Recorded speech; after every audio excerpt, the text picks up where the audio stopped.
Kamareddy జిల్లాపై cloud burst అయింది. రాత్రి నుంచి కుండపోతగా వర్షం కురుస్తుంది. జిల్లాలోని రాజంపేట, బిక్నూర్, కామారెడ్డి, పాల్వంచ, ఎల్లారెడ్డి ప్రాంతాల్లో అత్యంత భీకరంగా వర్షాలు కురుస్తున్నాయి. చరిత్రలో ఎప్పుడూ లేనంతగా వర్షపాతం నమోదైంది. రాజంపేట మండలం అరగొండలో 14 గంటల్లోనే ఎవరూ ఊహించలేనంతగా 56 సెంటీమీటర్ల వర్షం కురిసింది. మంగళవారం రాత్రి నుంచి బుధవారం ఉదయం 8 గంటల వరకు 136 మిల్లీమీటర్ల వర్షం కురవగా, బుధవారం ఉదయం నుంచి మధ్యాహ్నం 4 గంటల వరకు ఏకంగా 418 మిల్లీమీటర్ల వర్షం కురిసింది.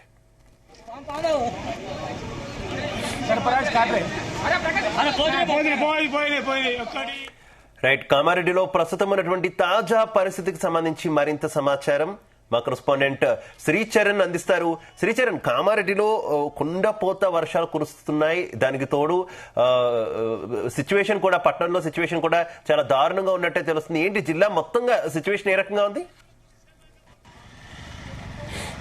శివ, ప్రస్తుతం మనము కామారెడ్డికి 20 పేటలో ఉన్నాము. రామాయణపేట అనేది మిడ్ టౌన్ లో ప్రస్తుతం మనం ఇక్కడ ఉన్నాము. కాసేపటి కిందట కూడా మనం ఇక్కడ స్థానికులతోని ఇంటరాక్ట్ అవ్వడం కూడా జరిగింది. ఉదయం నుండి వాళ్ళకి ఇక్కడ విపరీతమైన కుండపోత వర్షం కురుస్తుండడంతో సాయంత్రం 5 గంటలకి యథావిధిగా తిరిగి తమ వ్యాపారాలని ప్రారంభించామని కూడా చెబుతున్నారు. ఈరోజు పండగ, సో ఇటు ఫ్రూట్ వెండర్స్ కానీ, అలాగే పూలు, అలాగే గ్రాసరీస్, మిగతా వాళ్ళందరూ కూడా సాయంకాలం మేము తమ షాప్స్ అనేటివి తెరిచామని కూడా చెబుతున్నారు. కానీ వాస్తవికంగా కొంత మేరకే ఇప్పుడు ఇక్కడ రామాయణపేటలో అన్ని షాప్స్ అనేవి తెరిచారు. మిగతా అన్ని కూడా దాదాపుగా అన్ని ముగిసే ఉన్నాయి. ఎందుకంటే భారీ వర్ష కారణంగా ప్రజలు ఎవరు కూడా బయటికి వచ్చే పరిస్థితిలో లేరు.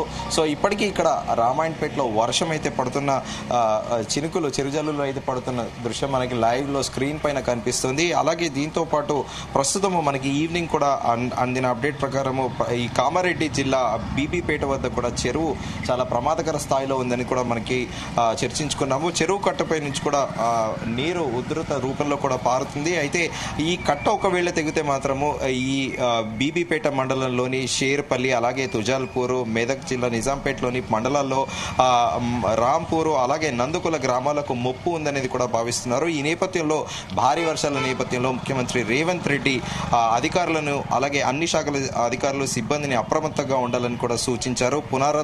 పురాతన ఇళ్లలో ఉన్న వారిని ఖాళీ చేయించి సురక్షిత ప్రాంతాలకు తరలించారని కూడా సీఎం అధికారులకు ఆదేశించారు. వినాయక మండపాల సమీపంలో ఉన్న విద్యుత్ స్తంభాలు, అలాగే ట్రాన్స్ఫార్మర్లతో భక్తులకు ఎలాంటి ప్రమాదం వాటిల్లకుండా తగు జాగ్రత్తలు తీసుకోవాలని ట్రాన్స్కో సిబ్బందిని సైతం కూడా ముఖ్యమంత్రి రేవంత్ రెడ్డి ఆదేశించారు. ఇంకా దీంతో పాటు హైదరాబాద్ నగరానికి విషయానికి వస్తే హైడ్రాతో పాటు జీహెచ్ఎంసీ అధికారులని అందరినీ కూడా, ఎన్డీఎఫ్ బృందాలని, అగ్నిమాపక పోలీస్ సిబ్బందిని అందరినీ కూడా సమన్వయం చేసుకుంటూ కూడా తగు జాగ్రత్తలు తీసుకోవాలని కూడా చెబుతున్నారు. సో ఈ నేపథ్యంలో ఈరోజు ఇరిగేషన్ మినిస్టర్ ఉత్తమ్ కుమార్ రెడ్డి కూడా ఒక ప్రకటన విడుదల చేశారు. ఇరిగేషన్ కి సంబంధించిన ఇంజనీర్లతో పాటు అలాగే ఇరిగేషన్ డిపార్ట్మెంట్ కి చెందిన అందరు అధికారులు అప్రమత్తంతో ఉండాలని, ప్రత్యేకంగా మన రాష్ట్రంలో పలు రిజర్వాయర్లు, అలాగే పలు డ్యాంలు కూడా ఉన్నాయి. సో ఈ నేపథ్యంలో ఆ లోతట్టు ప్రాంతాల ప్రజల పట్ల కూడా చాలా అప్రమత్తంగా ఉండాలి. వారికి ఎప్పటికప్పుడు కూడా అవగాహన కల్పిస్తూ లోతట్టు ప్రాంతాల్లో ఉన్న ప్రజల్ని ఖాళీ చేయించాలని కూడా చెబుతున్నారు. కానీ ఎన్నడూ లేని విధంగా ఈరోజు మనం NH7 కాశ్మీర్ టు కన్యాకుమారి వరకు ఉండే ఈ హైవే కూడా ఈరోజు ఒక్కసారిగా కొట్టుకుపోవడంతో దాదాపు ట్రాఫిక్ ని కాసేపు ముగిసివేశారనేది కూడా ఇక్కడ స్థానికులు చెబుతున్నారు. దీంతో పాటు అలాగే ట్రాఫిక్ కూడా స్తంభించిందని చెబుతున్నారు. అలాగే ఈ రామాయణపేటకి అవతల ఉన్న విలేజ్ ఏదైతే ఉందో నార్సింగ్కి మనందరం కూడా విజువల్లో చూసాము. హైవే పైన, రోడ్డు పైన విపరీతంగా నీళ్లు, దాదాపు 4 ఫీట్ల వరకు నీళ్లు రావడము, ఒక కారు కూడా కొట్టుకుపోయిన వైనం మనందరికీ కూడా కనిపించింది చాలా క్లియర్ గా. సో ప్రస్తుతము సెప్టెంబర్ 6వ తేదీ వరకు కూడా రాష్ట్రంలో భారీ వర్షాలు ఉన్న నేపథ్యంలో, సో ఇప్పటికే కామారెడ్డి జిల్లాలో, అలాగే సిద్దిపేట జిల్లాలో వరుణుడు చాలా ఉగ్ర రూపం చూపిస్తున్నాడని చెప్పాలి. భారీ వర్షాల నుంచి అతి భారీ వర్షాలు కురుస్తున్నాయి. ప్రత్యేకంగా ఉదయం 4 గంటల నుండే వర్షం అనేది ప్రారంభమైందని, ఎడతెరిపి లేకుండా వర్షం కురుస్తుందని, సాయంత్రం కాస్త తగ్గడంతోనే మళ్ళీ తిరిగి వచ్చి తమ వ్యాపారాలను యథావిధిగా చేసుకుంటున్నామని కూడా స్థానికులు చెబుతున్నారు.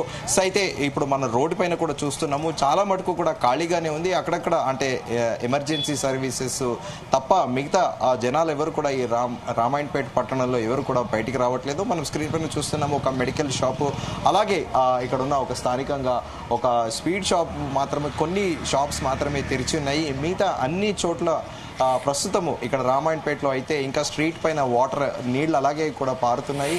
సో ప్రస్తుతం జనాలందరూ కూడా ఎక్కడికక్కడ ముందస్తుగా కూడా ఇంట్లోనే ఉంటున్నారు, బయటికి రావడం లేదు. ఎందుకంటే ఉదయం నుండి దాదాపు 11 గంటల పాటు ఏకబీకంగా వర్షం కురవడంతో ప్రజలు కూడా కాస్త భయాందోళనకు కూడా గురయ్యారని కూడా చెప్పుకోవచ్చు. శివ, అయితే శ్రీచర్, కామారెడ్డి జిల్లా వ్యాప్తంగా పరిస్థితి ఇంత స్థాయిలో భీకరంగా ఉన్నటువంటి నేపథ్యంలో ఏంటి స్కూళ్లకు సెలవులు రేపటి నుంచి ఏమైనా ఇచ్చిన పరిస్థితి ఏమైనా కనిపిస్తుంది? అలాగే స్థానికులకు సహాయ సహకారాలు అందుబాటు నుంచి కావచ్చు, ఇతర ప్రభుత్వ శాఖల నుంచి కావచ్చు. సో ప్రస్తుతము మనకి కొద్దిసేపటి కిందట అందిన సమాచారం ప్రకారం మన స్థానిక జీ ప్రతినిధి ఎవరైతే ఉన్నారో కామారెడ్డిలో ఆయన చెప్పిన వివరాల ప్రకారము పవర్ కట్ అనేది ఉంది. ఉదయం నుండి కూడా పవర్ కట్ అనేది లేదు. ఇంకా విద్యుత్ పునరుద్ధరించే ప్రయత్నంలో కూడా అధికారులు ఉన్నట్లు కూడా చెబుతున్నారు. సో రేపటి కామారెడ్డి జిల్లా వ్యాప్తంగా కూడా అందరికీ కూడా హాలిడే ఇచ్చే దాంట్లో యోచనలో కూడా జిల్లా విద్యాశాఖ అధికారులు ఉన్నారని కూడా తెలుస్తోంది. అఫీషియల్ గా ఒక ప్రకటనలో కూడా రావాల్సి ఉంది. కానీ కామారెడ్డిలో మనం చూస్తున్నాం విజువల్లో మొత్తము ఆ కామారెడ్డి ఊరంతా కూడా నీటి జలమయంతో నిండిపోయింది. ఇళ్లలోకి కూడా దాదాపు 3 to 5 feet వరకు కూడా వాటర్ వచ్చిన పరిస్థితి అయితే కామారెడ్డిలో ఉంది. కాసేపట్లో మన జీ టీం కూడా కామారెడ్డి వెళ్ళనుంది. అక్కడి నుంచి కూడా పూర్తి స్థాయిలో గ్రౌండ్ రిపోర్ట్ అనేది కూడా మనం చేయబోతున్నాం. Shiva, right, okay, thank you శ్రీచర్.